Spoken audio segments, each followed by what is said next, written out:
Without a doubt, last week's game in Lubbock was the most complete performance the Longhorns have put together this season. On offense, we continue to hone our identity as a team that can expand or contract box numbers to create leverage in the run game. Once conflict has been established with the run, we have enough tools in our passing game to muddy the run-pass reads of draws and screens, as well as play-action passes. This creates a dilemma for defensive keys. Defenders key the offensive tackles, they stand a good chance of picking up a false key. But if they take the time to key off the backfield, they will also find themselves out of position a good amount of the time. It's when this doubt is present that the offense is at its best, and there's no better lever for the offense right now than the pin and pull play. That's why, from the first offensive play of the day, it was obvious the Longhorns were going to have a good one. It would seem like a simple fix for the defense. Shut down the pin and pull and the rest will follow.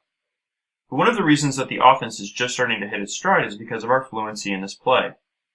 We can run it with two backs, we can run it from one back, we can run it from pistol, and we can use motion to change strength or box numbers to dictate which part of the front we want to attack.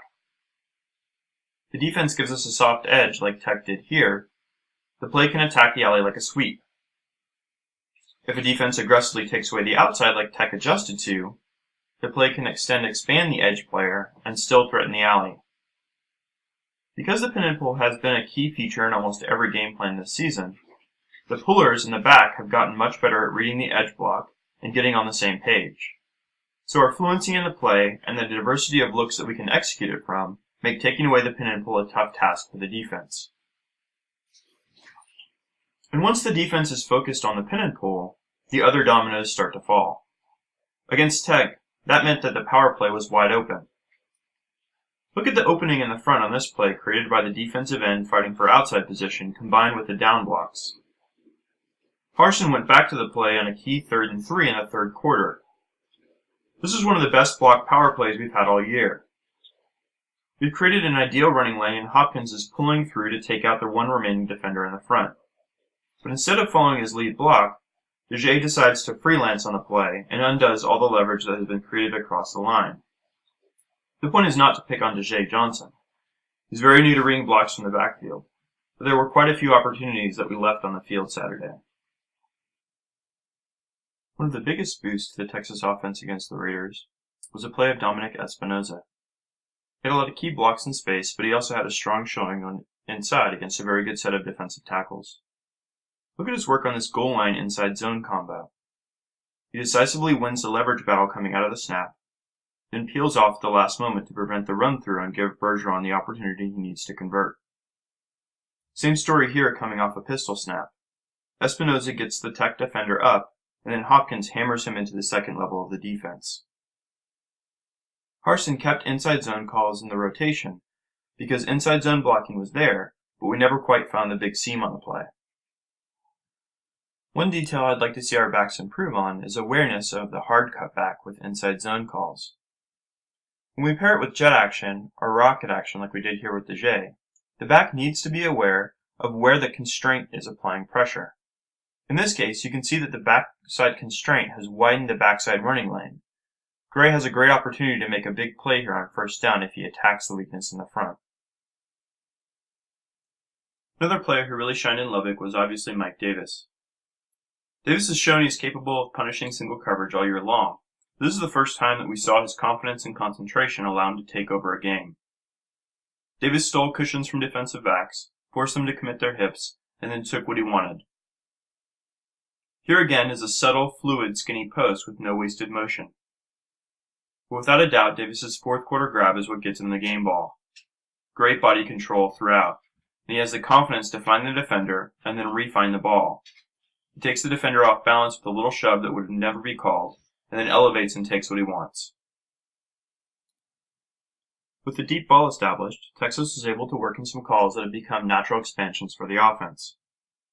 The execution on this screen was flawless. Look at the play when Ash finishes his drop. There's no indication that this is a screen, yet one step later the defense is in dire straits. The red zone pick wheel route made another appearance. This is simply a function of alignment. If the safety were to align wider, then the offense should be able to work a play like inside zone or power for easy red zone yards. If not, then the pick route should allow Shipley to beat the safety to the corner. The only thing that Ash has to watch out for is a last-second drop-off from the cornerback. Finally, I really liked that we went back to the three levels concept that worked so well against Baylor. With Davis clearing out, Jackson on the wheel route, and DeJay in the flat, this concept makes the defense cover a ton of grass against athletic players. The second time we ran it, Ash actually missed a great opportunity to get the ball to DeJay Johnson in open space.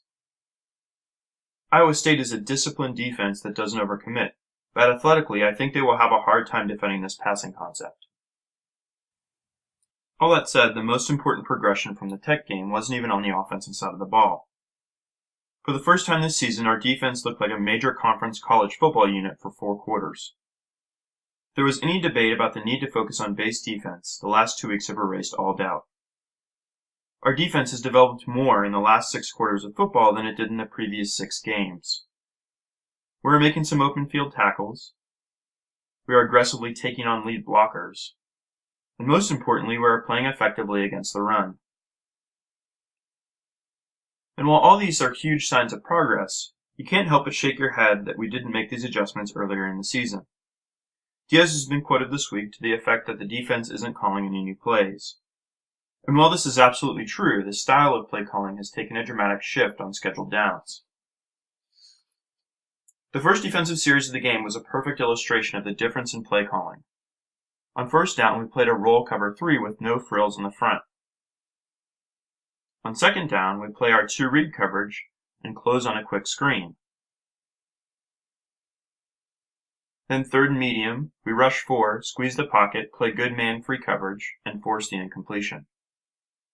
Now granted, none of these plays tested our run fits, but the point is that philosophically we kept it simple and relied on our players to do their jobs on scheduled downs. But speaking of run fits, let's take a look at a few. Here we're in the 2-read again, and Tech runs outside zone to the boundary.